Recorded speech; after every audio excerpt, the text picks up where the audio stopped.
This is a companion case to number 78, which was also decided today. During World War II, petitioner manufactured engine bearings.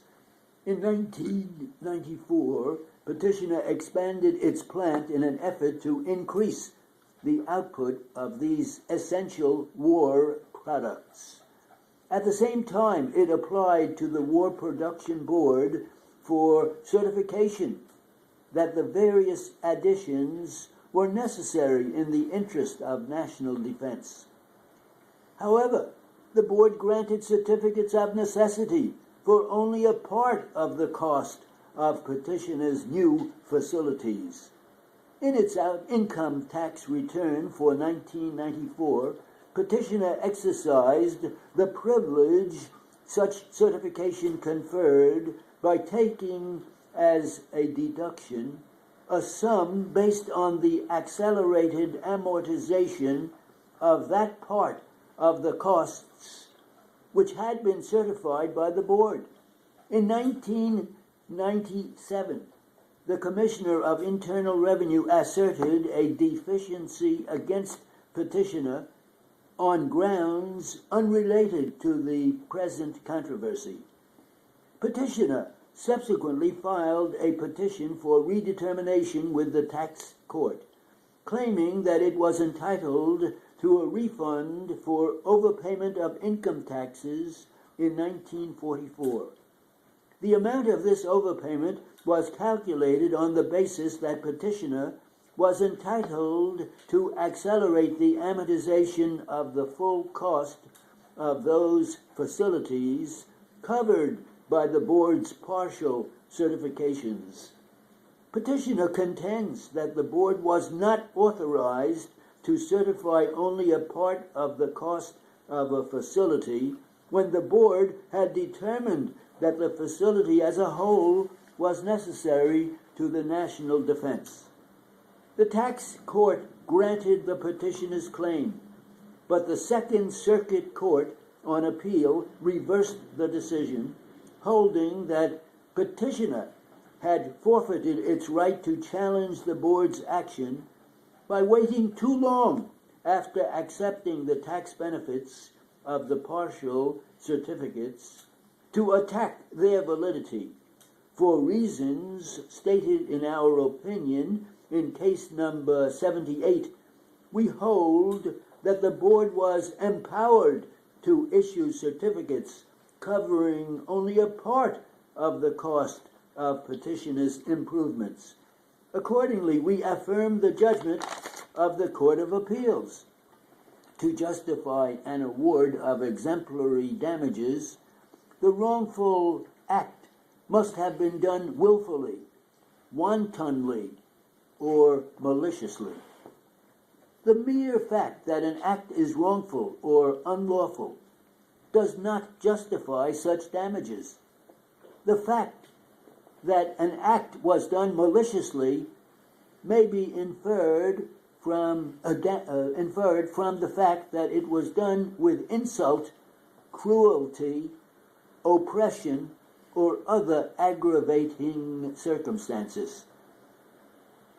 It has been said that the word malice in this connection implies that the act complained of was done in a spirit of mischief or of criminal indifference to civil obligation, that it must have been malevolently done or in wanton indifference to the rights invaded. Whatever is done willfully and purposely, if it be at the same time wrong and unlawful, is, in legal contemplation, malicious. However, inasmuch as it is well settled that exemplary damages may be recovered for a willful or wanton injury irrespective of actual malice, it seems desirable to use the term malice in this connection in its ordinary popular sense.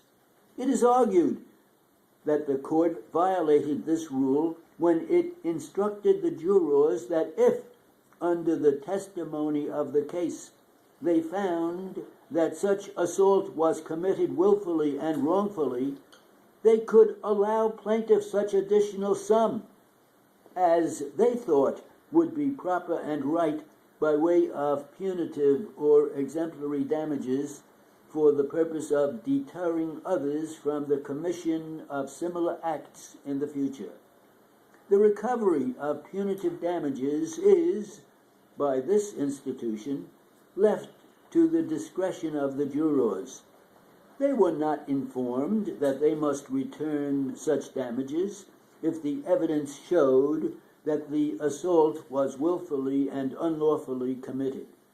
It is contended that the instruction is erroneous because the trial court failed to use the word malicious. We think this contention, if sustained, would unduly restrict the cases in which exemplary damages are recoverable. The authorities very generally permit recovery when the tort is committed with cruelty, oppression, insult, or such gross negligence as to justify the inference of malice as a matter of law.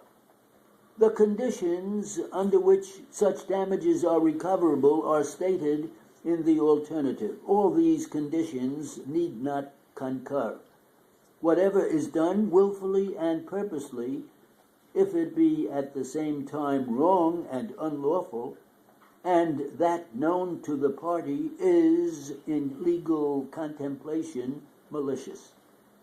That which is done contrary to one's own conviction of duty, or with a willful disregard of the rights of others, that is, in contrariety to the rights of others, whether it be to compass some unlawful end or some lawful end by unlawful means, knowing it to be such, constitutes legal malice.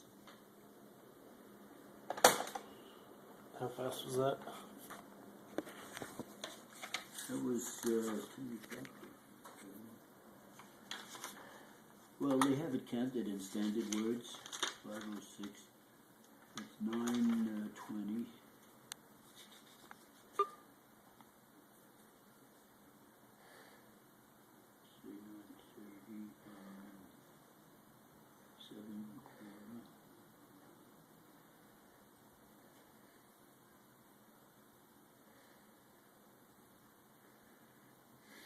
$125.